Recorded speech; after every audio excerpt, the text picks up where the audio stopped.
pau hauria de significar, en primer lloc, un camí cap a la justícia, eliminar aquestes condicions perquè la gent pogués no tenir que patir aquestes circumstàncies i pogués viure amb la dignitat que es mereix, i per altra banda també, i per descomptat, una cultura de la pau, el que ens ha d'eliminar és aquesta forma d'existència humana en què sembla que de vegades els conflictes vulguin ser treballats mitjançant la guerra, i això evidentment no el resol mai. La cultura de pau és, diguem-ne, tots els esforços que fan totes les col·lectivitats en el món per reduir tot el tipus de violències que se'ns presenta a la vida quotidiana, no? Hi ha pau negativa, absència de guerra, de violència. Hi ha pau positiva, justícia, dignitat. Per això la lluita per la pau s'encavalca, es solapa amb la lluita per la dignitat, pels drets humans, pel desenvolupament.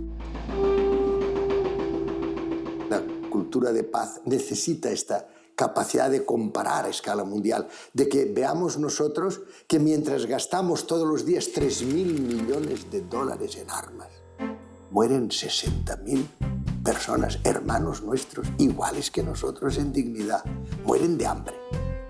No puede ser, nos tenemos que movilizar.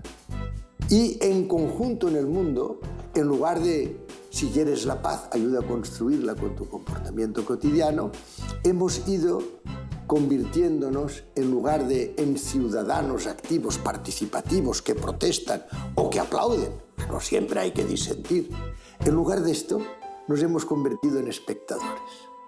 Nos hemos convertido en consumidores. Nos hemos convertido, dicen los ingleses, en screen driven, en dirigidos por la pantalla. Sembla que la violència és com una cosa feta servir per la gent valenta, per la gent coratjosa, per la gent així més atrevida, no? I cal recordar que la violència és una de les eines més antigues, més absolutament carpetovetòniques de resoldre els conflictes que ens podem imaginar, no? Per tant, en aquest sentit, doncs, en cap cas caiguem en la tentació d'associar coratge, valentia, atreviment amb violència, perquè és la cosa més vulgar i vella que hi ha en la història de la humanitat.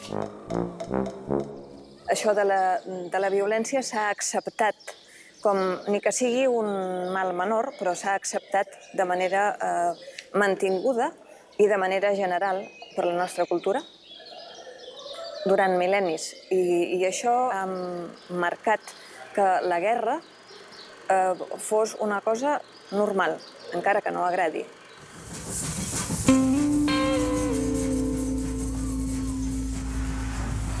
La construcció de la pau, la cultura de la pau, consisteix justament a fer treball enfront de les tres violències.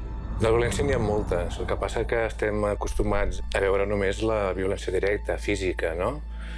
Però és molt més terrible i mata molta més gent la violència estructural. La manera en què tenim organitzat el món, les normes internacionals que regeixen el comerç, els desequilibris al sud, la manera que maltractem el planeta. Aquesta violència de les estructures fa que a vegades un pensi que l'única solució és la violència directa. Hi ha un tercer tipus de violència, diferent de la directa i de l'estructural, però molt vinculada. És la que anomenem violència cultural. La violència que legitima, que diu, veus, el problema no és la incompatibilitat, el problema és l'altre, solució final, la eliminació de l'altre.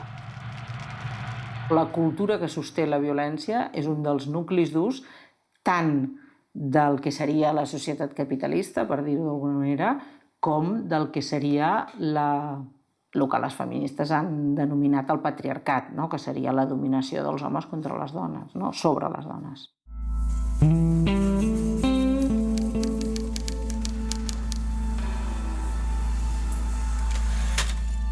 La violencia no es el conflicto, la violencia es la consecuencia de un conflicto mal abordado y mal resuelto.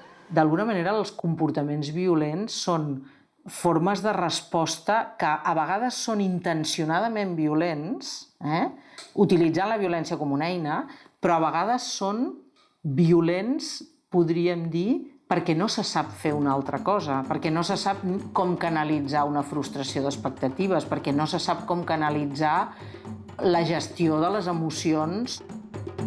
Cuando un chaval, y un adulto igual, sabe expresar lo que piensa, lo que siente, lo que necesita con palabras, ante un conflicto es mucho más fácil que utilice la palabra. Cuando no sabe expresar lo que siente, lo que piensa, lo que necesita con palabras, ¿qué pasa? Una de dos. O si es conformista se repliega y violencia contra sí mismo, o si no es conformista, ¿qué es lo que hace? Directamente se va contra el otro. El conflicto, para mí, no es algo malo. Siempre va a haber conflictos. ¿Por qué? Porque somos diferentes. Somos diferentes. Y no hay que ser ingenuos. La diversidad provoca conflictos. En cuanto que se juntan dos personas que son diferentes en un mismo espacio a convivir, surgen tensiones, surgen conflictos. Y qué bueno, porque si no surgieran, querría decir que estamos muertos. Solo en la muerte no hay conflictos. Claro, en eso Bush lo tiene clarísimo, ¿verdad? Mata a todo el mundo y ya no hay conflicto. Hay situaciones de violencia donde no hay conflicto, lo que llamamos pseudoconflictos. ¿Qué es un pseudoconflicto? No hay necesidades contrapuestas. Es toda una película que tú te montas en la cabeza, derivada ¿de qué? De mala comunicación y desconfianza. Fijaros, montones de situaciones de racismo y xenofobia no son conflictos reales. Pueden acabar derivando en conflictos reales, por supuesto que sí, pero en su origen muchas veces son pseudoconflictos. ¿Qué pasa? Que yo veo al otro ya como un enemigo potencial.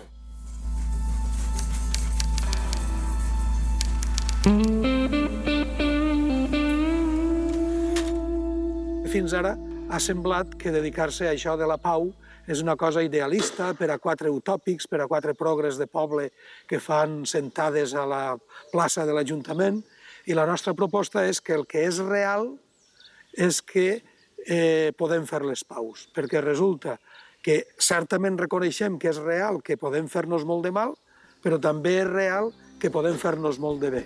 Per tant, el que proposem és una coeducació en el rol del cuidar tant per a dones com per a homes i construir així també el que anomenem avui en dia la nova masculinitat. Molts grups de dones ho han fet, és dir-li a la ciutadania curadania o cuidadania, ja parlant més en castellà, cuidadania, per dir que no hi ha ciutadania possible si realment un estat no garanteix la cura de les persones. Si sabem que podem fer les coses d'una altra manera perquè hi ha alternatives i no les fem, excuses no en tenim, el que tenim és responsabilitat. Las guerras nacen en la mente de los hombres, es en la mente de los hombres donde deben elevarse los baluartes de la paz.